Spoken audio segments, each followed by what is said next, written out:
Okay, but I'm going to talk a bit in more detail about India, Africa, and in doing so I realise it's very unsatisfactory to write Africa when we're talking about over 50 countries. So I'm going to choose a variety of examples, but forgive the sort of country-continent pairing.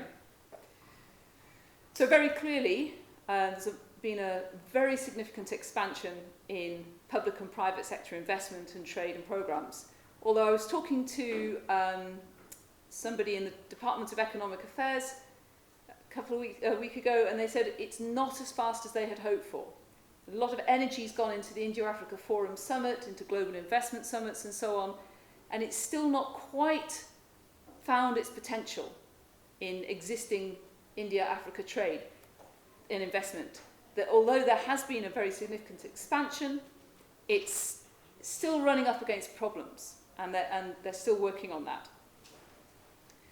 Lots of sectors, from hydrocarbons to ICTs, and an interesting change in the geography. So when India's historic relations were with Eastern and Southern Africa for reasons of the Commonwealth and diasporic ties and so forth, what started to happen around 2006, 7, 8 was a growing investment in partnering up with Central and West African countries.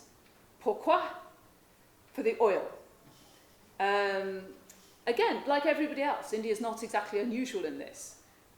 So India launched something called the Team 9 initiative, which was a partnership between India and 8 West African countries.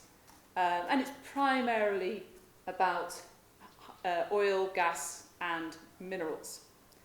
Which is interesting in terms of then, again, some of the foreign policy pressures and some of the business pressures as India is moving into new territory, by and large. I mean, it does have ties. And often very specific. So actually, a friend of Pooja Jain did some interesting work on India-Senegal ties. Brilliantly, the first president of Senegal, Senghor, I don't know how you pronounce his surname, Wade? Thank you. That's right, thank you. He suggested that South India should join the negritude movement. So the negritude movement in the 60s was about black power, about reclaiming the fact of African cultural kind of splendor, of literature, of poetry, of art and so on, but also of political power and so forth. And he argued that South India was subject to some of the same racist overtones from North India as Africans were in the States. So he proposed a really fascinating and quite provocative idea of South-South connection based on he argued a really strong connection between Senegal and South India. So when we talk about Africa being, more than 50 countries, India, of course, is hugely diverse. And one of the things that shaped its relationships with different African countries, you don't just have a diaspora. Diasporas have come in at different contexts, in different times. An Indian diaspora in, say, Kenya, can be made up of quite segmented groups who don't necessarily themselves interact. And having, say, an ex-Gujarati diaspora doesn't necessarily make it any easier for a Kerala exporter looking for a business partner in Nairobi. So there's some very interesting kind of diversities, not just in the African context, of course, but so too in India. And one thing that I don't think I've ever seen anyone do, so here's a project, is look a bit harder at what's the India when we're talking about India. Which India, where, and who. Okay. So, what's India doing in Africa? Sponsoring forums, partnerships, investment. And this kind of government role in trying to promote and facilitate connections and interactions and knowledge and experience is absolutely critical to building trade and investment partnerships. It doesn't it's very hard. Business doesn't exist in some sort of flat world. Friedman's really problematic idea of a flat world. I mean, at so many levels, that book is so wrong, so very wrong. It's flat if you are a rich white American male. It's not even very flat. You have to close your eyes, but it's flatter for you than for anyone else. It's really not flat if you're a small business trying to set up an export relationship with Tanzania. So I think some of these, the India-Africa Forum Summit, these global partnerships and everything, are actually a very sensible way to try to foster the sort of fabric that eventually should help in these relationships. I'll come back to a bit more critical take on the relationships in a second. I've mentioned lines of credit, state-owned enterprise, and then these ongoing things like ITech, flagship programs like the Pan-Africa e-network. Okay, I'm just going to then pick out 4 themes. So if that's some of the sort of technical detail of what's going on, I want to ask 4 sets of questions, some of which I realise I've already started on. Okay, so the first is historical ties. So we see a lot of diplomatic symmetry. There's a lot of visibility that's very photogenic. And I would argue there's a really interesting performative aspect to all of this, which is this is foreign policy and economic policy conducted as conviviality. So, when the president or prime minister of country X turns up in Washington or the UK, they might get a bit of pomp and circumstance, but they might just be shunted off to a side room and then lectured at over their human rights situation. These sorts of summits are performed as places of fraternity, of places of conviviality, of sharedness. And they're very effective. If any of you are doing constructivist international relations, these are very effective spaces for the construction of certain state identities. Okay. So the India-Africa Forum Summit has grown.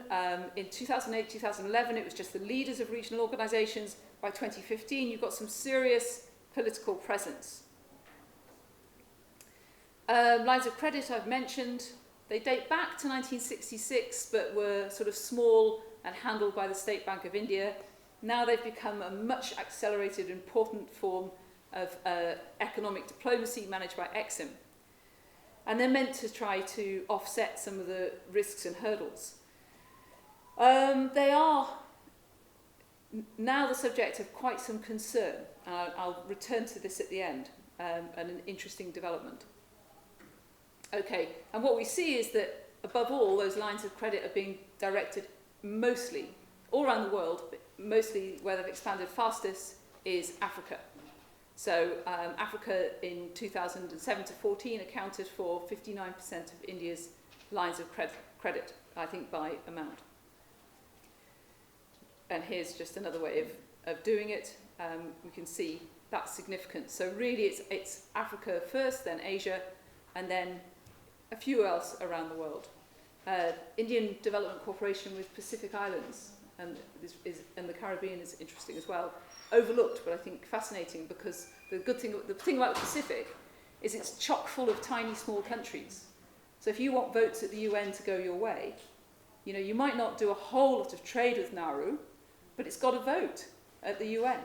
So we've actually seen a re-engagement of a lot of the major powers with the Pacific, partly because of this new strength from China and others.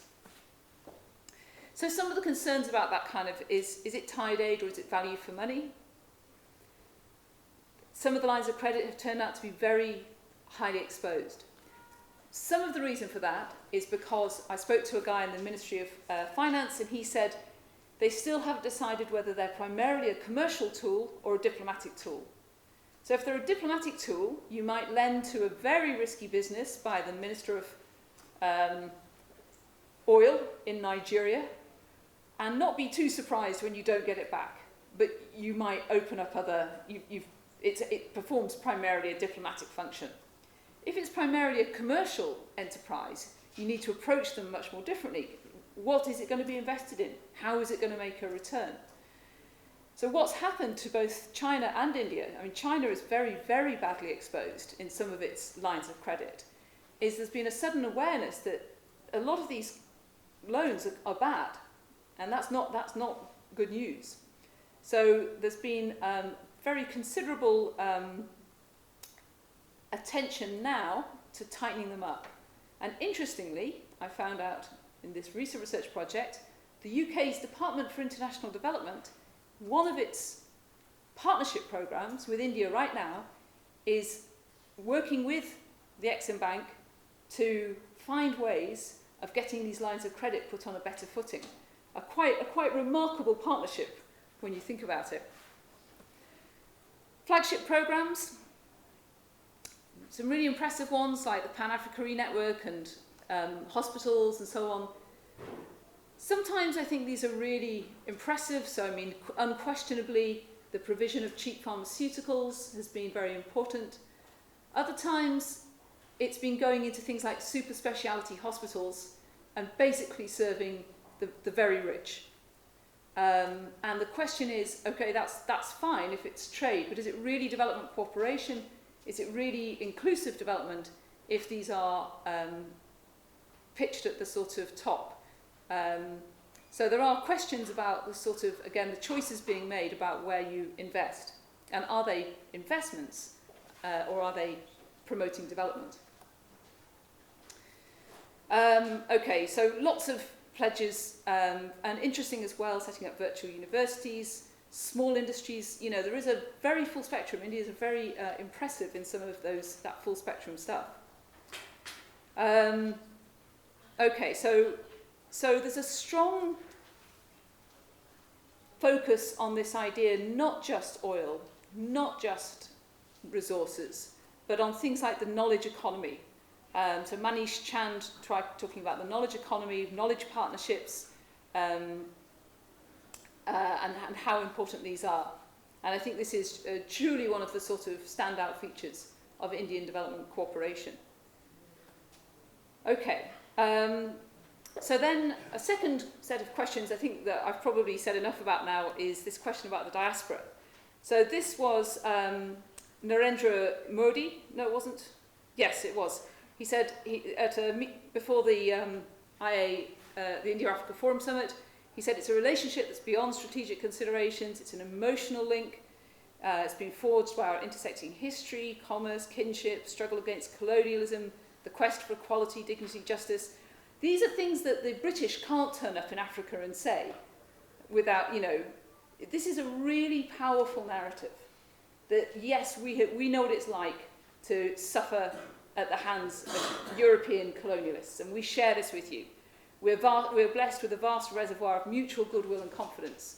So again, in terms of constructivist international relations, we can think about this kind of quite affective in the sense of emotional. There's a strong kind of appeal to an emotional connection, a sort of brotherhood between countries. Shashi Tharoor is extremely good on this sort of stuff. He talks about the India-Africa partnership, deep roots. The Europeans messed things up, but they couldn't hold us back for too long. He talked about Gandhi and Nehru and so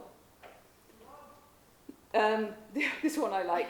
I think this is the capstone of cultural affinity. So Shah Rukh Khan is the only Indian to ever be granted the very prestigious award from King Muhammad VI. So, you know, in some ways that's a very attractive narrative, and it also has its groundings in truth, right? It's not untrue. But it's a narrative that overlooks a more contentious and problematic history. So, for example, certainly in parts of East Africa, the Indian diaspora parts of the Indian diaspora were very disliked because of their historical and contemporary role in the economy and in the colonial and post-colonial polity. And so this idea of fraternity and brotherhood and hearts reaching out to each other is only one part of the story. This is actually a picture taken by a student of mine. She looked at BRAC, the Bangladeshi organisation, working in Tanzania. one of the problems that BRAC had was that people thought they were Indian. That's a shame, right? And they would go around kind of saying, by the way, we're Bangladeshi, to try not to be Indian. So, when you listen to sort of Shashi Tharoor and others who talk about all of this fraternity and wonderful relationship, that's not a lie. There is some really powerful connections that are extremely positive and forceful.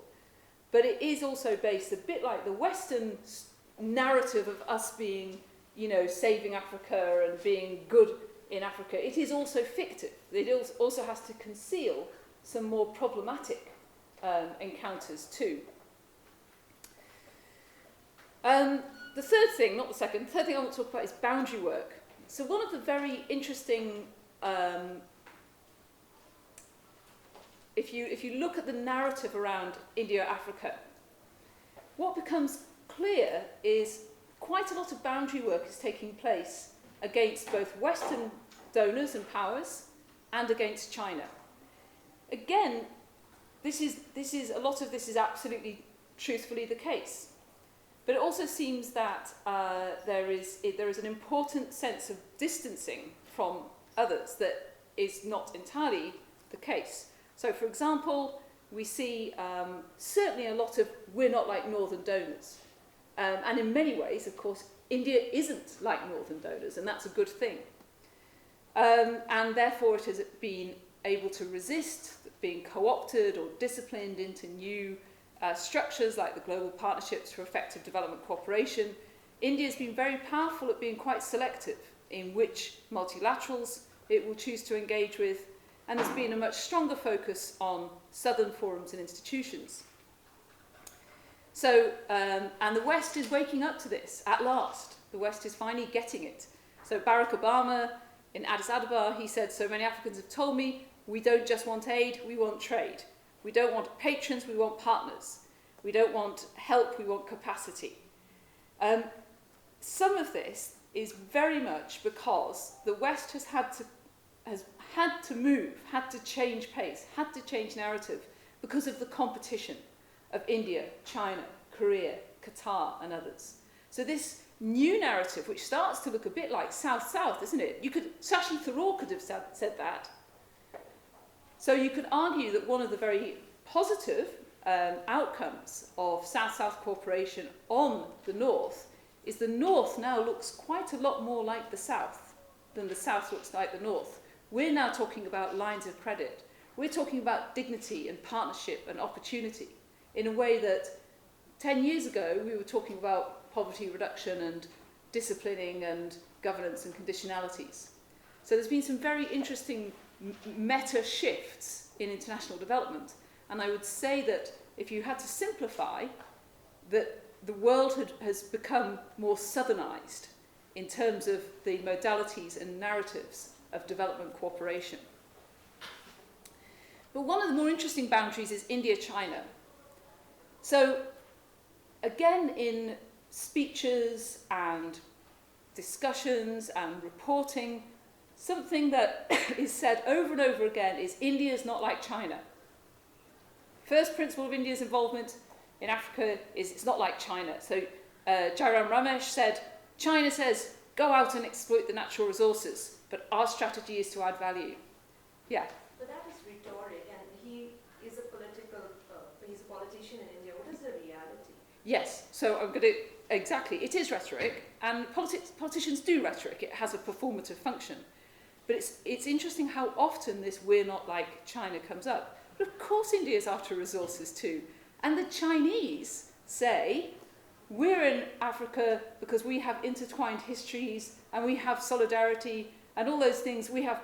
So what I've heard people say is, the Chinese are sort of basically cold, heartless, vicious people who have no interest in human relations but who are just there to grab the resources. And the Chinese turn around and say, we really care about doing this and we want to build these relationships. And it is, of course, fictionalizing and making them into the other. And it happens on all sides. So, again, this is Ficky at Duclos. says the Indian way is totally different. China has been indifferent to the political situation in the country while extending aid, but India hasn't been so insensitive. We have lines of credit, but it's not aid or lines of credit. It's private sector. It's not the government sector. And in China it is. They've got big pockets. So there's this, it's really interesting. Now, I would argue this is not the reality.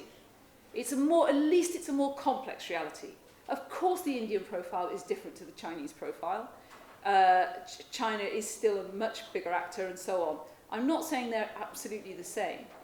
But very often it's a more nuanced set of shared kind of practices and approaches than this idea that China's just after the oil and we're interested in people and niceness.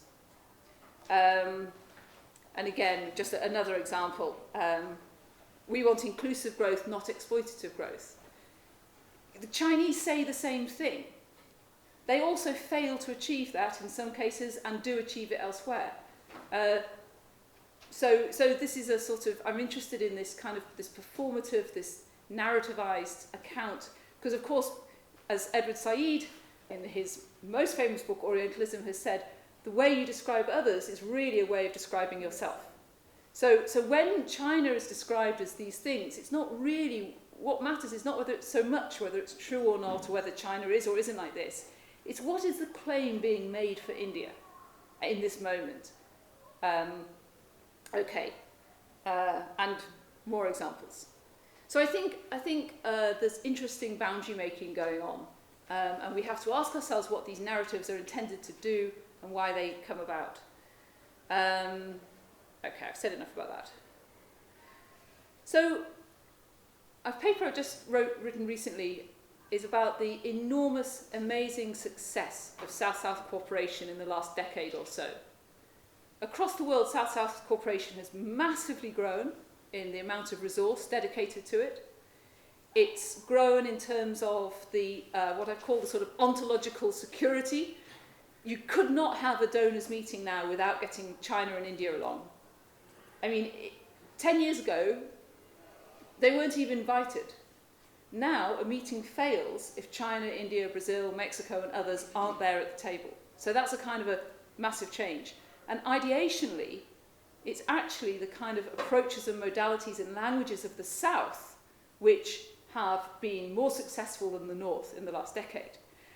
But some of this acceleration has come at a cost. It has outpaced, for almost every Southern partner, the institutional anchoring. And that has meant that, leaders, Lula, Zuma, Modi turns up and says, we're going to do this. And somebody in the Ministry of External Affairs goes, oh my God, how, So inevitably, I mentioned the lines of credit, for example, and this dialogue and partnership with the UK's Department for International Development. And this is the way things work, right?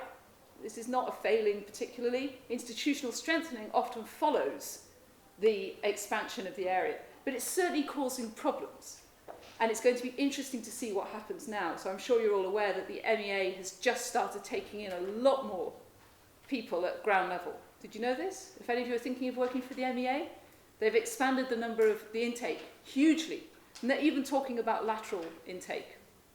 And some of it is about this sort of footprint in the world, where a tiny diplomatic corps was overwhelmed by the demands placed upon it.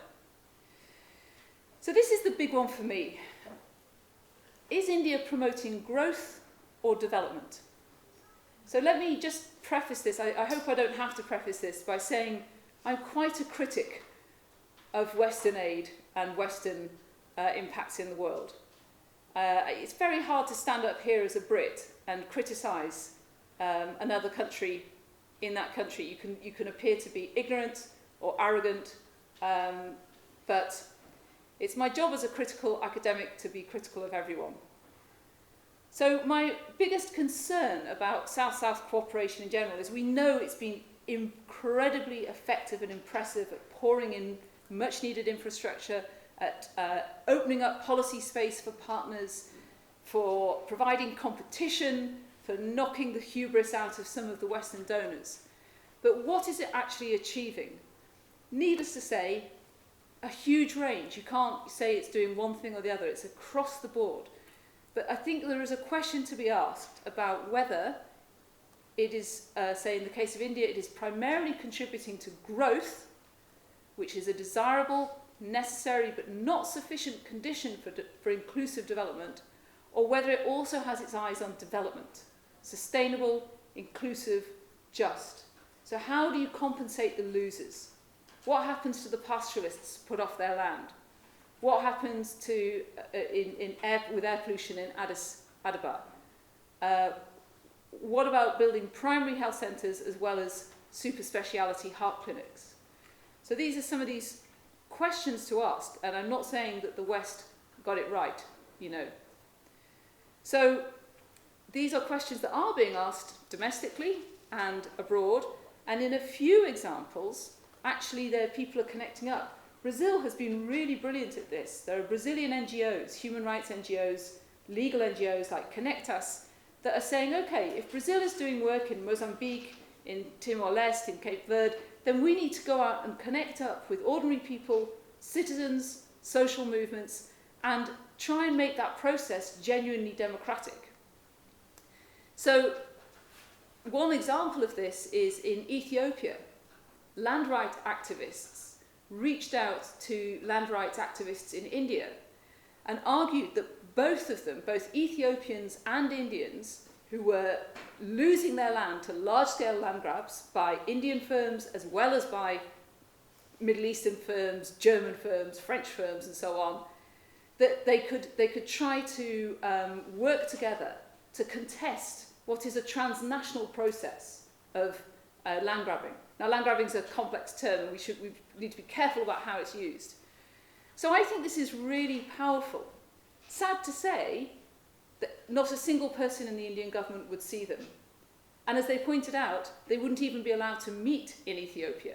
So this is not a battle that is easy to fight, but I think it's an important fight. So I'm going to conclude on a couple of points, is that there's a very strong focus and a very good focus within much Southern Partnership on economic wealth creation and what are called the productive sectors. And this has arguably been much neglected by the West. There's a sort of a return in some ways to modernisation theory, including that kind of optimism and the sense of, things are happening. You know, that last 10 years of Africa rising. We all know that that's a more complicated story. It might not have been as sustainable as everyone hoped, but nonetheless, there's been a period of real kind of sense of change and enthusiasm. It's also come, like old-fashioned modernisation theory, with a limited concern for inclusive development. I've mentioned the limited role for CSOs. But really the big change is the context. So back in the 1950s, 60s and 70s, India was part of a much bigger ideological rejection of imperialism. It was trying to drive the new international economic order in which a more just system of resources, prices, trade and investment would take place that didn't contribute to resource extraction and unsustainable growth. It seems now, although the language of that solidarity and third worldism is still invoked, it is not in remotely the same ideological place. Instead, India is an innovator in capitalism, in neoliberal globalization. In some ways, very positively. In other ways, it is joining in a system that is often deeply unfair, unsustainable, and extractive. So, I think these are complicated questions, but the truth is, India, China, Brazil, and other leading nations in Southern Partnership are not geopolitically, economically, or ideologically in the same place as their language is. The language has been sustained and everything else has changed. What do we see under Prime Minister Modi?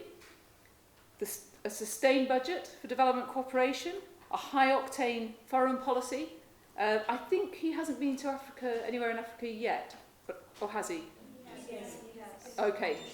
This came from a presentation I adjusted, and I've just thought on the car on the way over, hang on, I probably forgot that, so sorry about that. arguably a sanitized Gujarat model, development, business growth, state capital hybridities. So, you know, where the private sector ends and the public sector begins, or the government industrial policy. As yet, no white paper. That might change. Still a slight tendency to ad hoc high-level decisions, but a lot more fabric there too.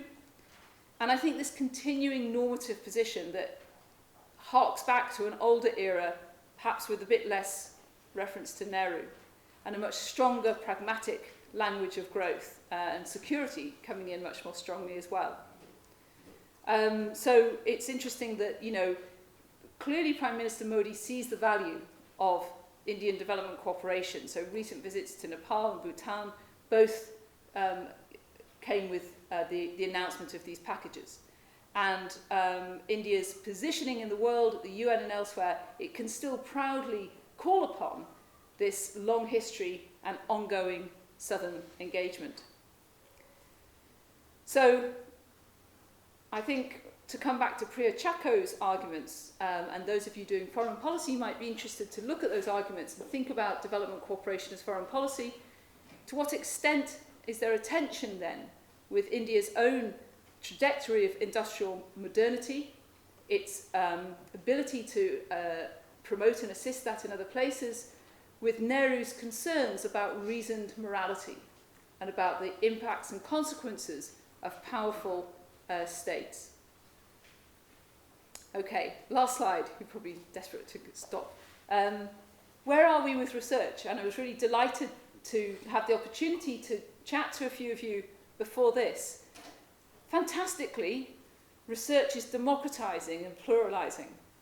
So there have long been Indian researchers of Indian development cooperation, but they've tended to be excluded or marginalized within the mainstream. What has happened over the last 10 years is that there was a huge focus on China-Africa, understandably, but also problematically. And we're seeing in the last 10 years a very rapid expansion of where people are looking at. So Brazil, Chile, Mexico, Turkey, Indonesia, Thailand, and many other donors and partners. And it's also, most important, coming from young researchers in country, and not just from the old established powers who have historically dominated development studies. So field research is of the essence, to get the nuance, to get the reality. Your question before, what's going on the ground? And what we know from the work on China-Africa is a lot more varied, a lot more complex, a lot more interesting than the simplistic supporters or critics might have us believe. And the same is true elsewhere. So I think there are interesting knowledge politics. You know, what is it for me as a Brit to stand up here and talk about Indian development cooperation? I think it's perfectly legitimate, but I think we'll have a much richer debate when you guys produce the mock white paper. And that's the way it should be. And of course, still far behind, but the voice that is not being heard and should be heard more than anyone else's is of ordinary people in partner countries. This is still a debate that's taking place mostly in think tanks, universities, ministries, states and businesses, between elites. And in Southern Partnership, as with everywhere else, we need to be thinking about the experiences and desires and perspectives of those mass citizens. Oh, that's it. Conclusions, you can read.